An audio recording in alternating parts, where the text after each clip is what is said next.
भोजन माँ बनाए या प्लांट, स्वाद दोनों का ही लाजवाब होता है। माँ के हाथ के बने खाने में माँ की ममता का अनोखा स्वाद होता है। वहीं जो भोजन प्लांट बनाता है उसमें स्वाद होता है हर एक एसेंशियल न्यूट्रिएंट्स का, जो हमारे हेल्थ के लिए काफी रिक्वायर्ड होता है। तो चलिए समझते हैं कि प्लांट अपना व हम सब के लिए भोजन कैसे बनाता है। प्लांट अपना व हम सब का भोजन जिस प्रोसेस से बनाता है उसे फोटोसिंथेसिस कहते हैं। अगर हम बात करें फोटोसिंथेसिस वर्ड की, तो फोटो का मतलब होता है लाइट और सिंथेसिस का मतलब होता है बनना, यानी लाइट के प्रेजेंस में ऑर्गेनिक कंपाउंड का बनना ही फोटोसिंथेसिस कहलाता है। इसमें 6 CO2 प्लस 12 H2O लाइट और क्लोरोफिल के प्रेजेंस में glucose plus 6 H2O plus 6 O2 बनाता है।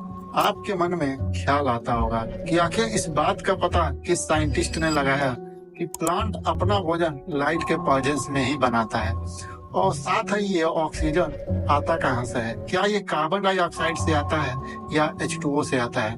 चीज को जानने के लिए हमें पहले के एक्सपेरिमेंट को डिटेल से समझना होगा। तो चलिए एक एक एक्सपेरिमेंट को अच्छे से समझते हैं। एक्सपेरिमेंट नंबर 1, इसमें इस चीज को क्लियर किया जाता है कि क्या प्लांट में फोटोसिंथेसिस ग्रीन पार्ट में ही होता है। इसके लिए साइंटिस्ट प्लांट के लीफ को ब्लैक पेपर से पार्शियली कवर कर देते हैं और उसे धूप में रख देते हैं। कुछ टाइम बाद उसे देखते हैं तो जो पार्ट ब्लैक पेपर से कवर होता है वहां पर स्टार्च की सिंथेसिस नहीं हुई होती है, जबकि जो पार्ट ब्लैक पेपर से कवर नहीं होता है वहां स्टार्च की सिंथेसिस हुई होती है।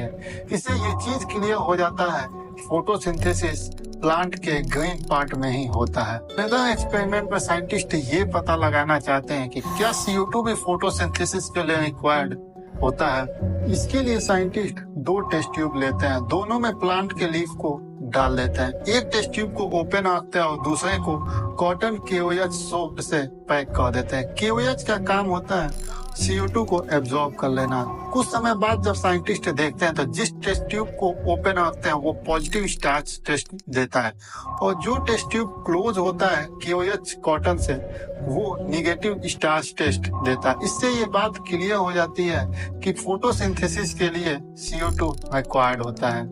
इन एक्सपेरिमेंट से ये क्लियर नहीं हो पाता कि एक्चुअली फोटोसिंथेसिस होता कैसे है, लेकिन जो चीजें इन एक्सपेरिमेंट से पता चलती है वो ये कि फोटोसिंथेसिस प्लांट के ग्रीन पार्ट में होता है और उसके लिए हमें CO2 की रिक्वायर्ड होती है। उसके बाद स्टार्ट होता है अर्लियर एक्सपेरिमेंट, जो फोटोसिंथेसिस को बहुत अच्छे से बताने लगता है। उसमें ये चीजें भी पता चलती है कि फोटोसिंथेसिस के लिए कौन कौन से एलिमेंट रिक्वायर्ड होते हैं, और ये भी पता चलता है कि ऑक्सीजन आता कहाँ से है, CO2 से या वाटर से। इसकी बात हम सेकेंड पार्ट में करेंगे फोटोसिंथेसिस के लिए। तब तक के लिए थैंक यू।